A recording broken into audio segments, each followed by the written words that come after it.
Well, hello guys, how are you doing? In the previous tutorial we saw how we should write a correct template for cost function which COA optimization algorithm is going to use. In this tutorial we're going to see how we can include constraints, different kinds of constraints which can be linear or nonlinear constraints into our cost function and use it together with COA to get best result and correct results out of it. In the previous example we saw and we solved such a cost function, and in a simple form we used a 3-parameter example. Now I'm going to include a constraint, and I'm going to say, for example, minimize this cost function subject to let's say x1 first parameter will be not less than 5. Okay, this is just a random constraint. How should we solve this kind of constraints? This is a very simple one. We have just one constraint on only one of the parameters. This can be any kind of nonlinear constraint here, and there is no problem to solve.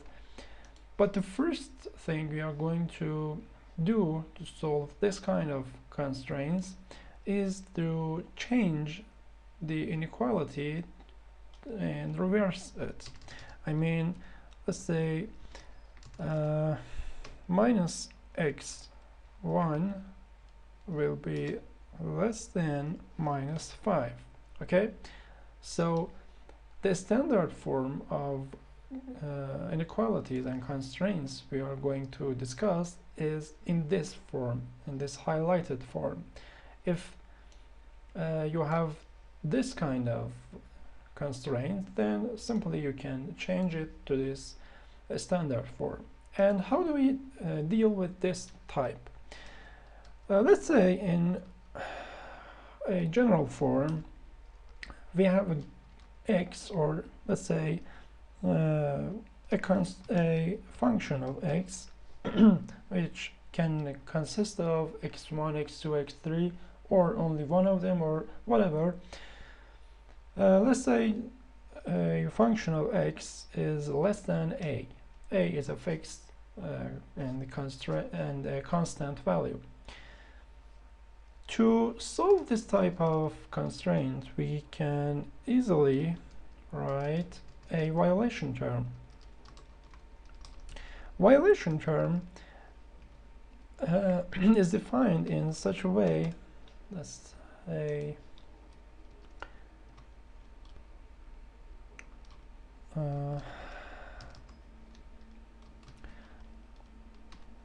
that function of x minus a, let me take it here, make more space, plus we should have a whatever, let's write it ourselves. Okay, jx minus a. This is the term which we have to write and calculate for this kind of constraints. If we have such a constraint which is x1 greater than 5, then we have to reverse it to minus x1 lower than minus 5, and now minus x1 is supposed to be as gx and minus 5 is a. Okay, now you can simply insert minus x1 here into gx and minus 5 to a and calculate this term easily. Okay, and what else? What the difference will happen, and what effect will this term have? We have to add this term on our original cost function, and to force our algorithm to strictly satisfy this constraint, we have to add a coefficient, something like this. Let's say 10 to the power of maybe 5 or whatever, a big number, a really big number. This will force COA to firstly minimize this term, which in consequence will satisfy this term, and this will satisfy the original cost constraint. So when this is minimized, algorithm will search to minimize this one. I mean, if this is 0, if x1 is more than 5, algorithm will neglect this part and will look for the best result of minimization of this second and original cost function. Let's say how it works in the code. Let's make it this little small. Okay, now let's uncomment these lines. Okay, write our cost function again, x1 minus 1 to the power of 2 plus x2 minus 2 to the power of 2 and x3 minus 3 to the power of 2. And we need a violation term here, which we are going to define. And to define this violation term, we need to define a function, maybe jx, like minus x1 and constant a as minus 5. And now we can calculate violation term as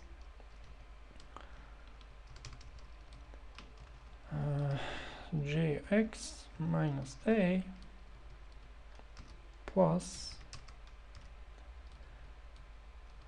absolute value of that again, and this is our violation term.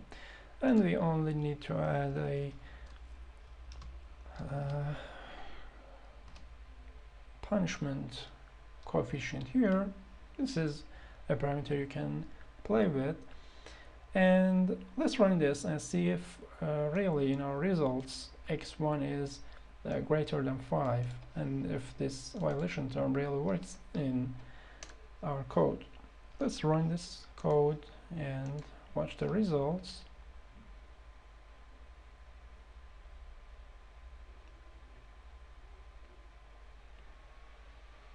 Okay.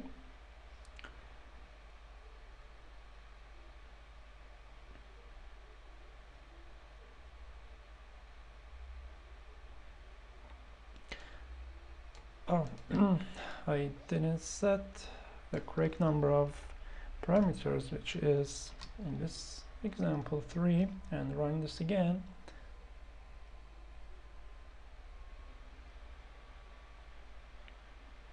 We know that x2 and x3 should be 2 and equal to 3, but x1 should not be less than 5.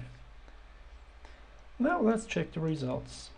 As you see, x1 does not come lower than 5. It is the effect that our violation term has on the results, while x2 and x3 are still near to their ideal value. We can play with this parameter. If you remove this and let's say we set a punishment value, punishment coefficient of 1, and see what happens if this is small. In that way, we'll run the code again and see what happens. As you see, and you can guess, our cost function is not satisfied and the problem is not solved in the correct manner, because the minimum value of x1 should be 5, but as you see here, in spite of that, x2 and x3 are getting their ideal values of 2 and 3, but the constraint over x1 is not satisfied here, and it is saying that x1 can be 1.5, which is really incorrect. Let's increase this to maybe 100 and run it again.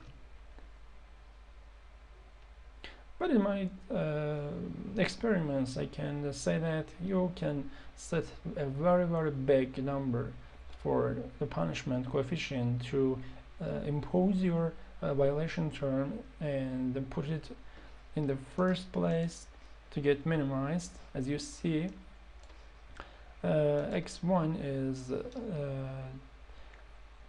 constrained to 5 and not less than that, and then algorithm tries to find ideal values for the minimization of this part. You can also play with these parameters here, or with this search range, upper band and lower bands of parameters there. To get better results, you can easily get ideal values, but you have to play with these parameters, maybe increase or decrease one of these. Let me decrease this maximum iteration for this run.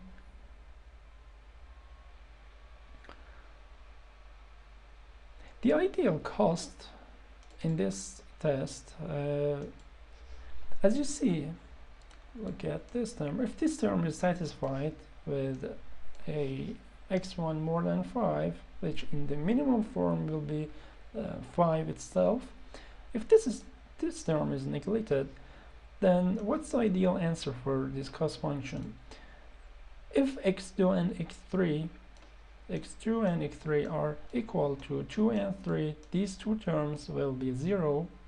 But if x1 is exactly set on 5, then x1, 5 minus 1 will be 4, to the power of 2 will be 16. Okay, then our minimum ideal cost value for this example will be 16. The error value, which is out of our hands, is only 0.19, which is because for these two parameters not set on exactly 2 and 3. Of course, in this case, x3 is really near to 3, just a little deviation from 2, and x2 is seen in this run. So guys, you can easily set any kind of linear or nonlinear constraints here. Maybe you want to say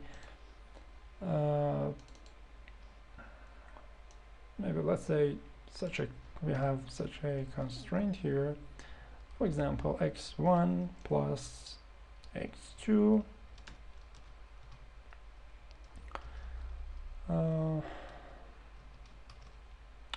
I don't know, maybe let's say a square root. Of course we have 1 here. That's okay. Divided to 3 be less than 5. Okay, this is a new constraint which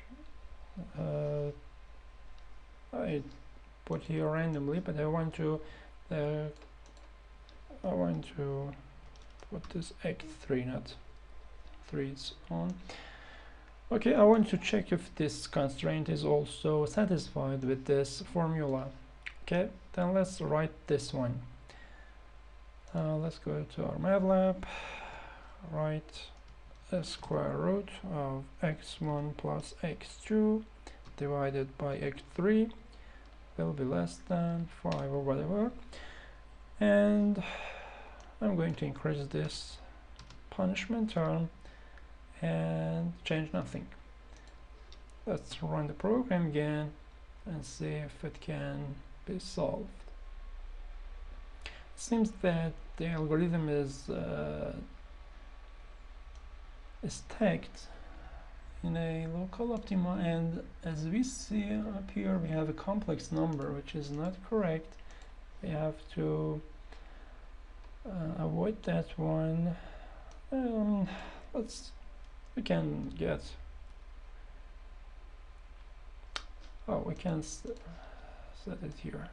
We can remove minus parts for the search space and run the code again, and it's not working again. Let's say 1.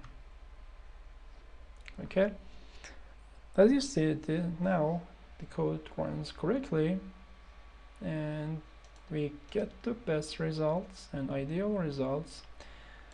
And we want to check if this term if this constraint is really satisfied. I copy and paste that here. I write global best COA for this parameters. I want to get my x1, x2 and x3 out of my best vector. As you see, I got these parameters in 3 parameters. Now I want to calculate this gx, which is only 0.5 and it's clearly less than 5. So you can play with these constraints, and you can easily satisfy your own constraints with any manner. If you have 2 or 3 or more of constraints, you can define different violation terms, different gx and a, and different violation terms will come along with this one, something like violation term 1, violation term 2, and whatever.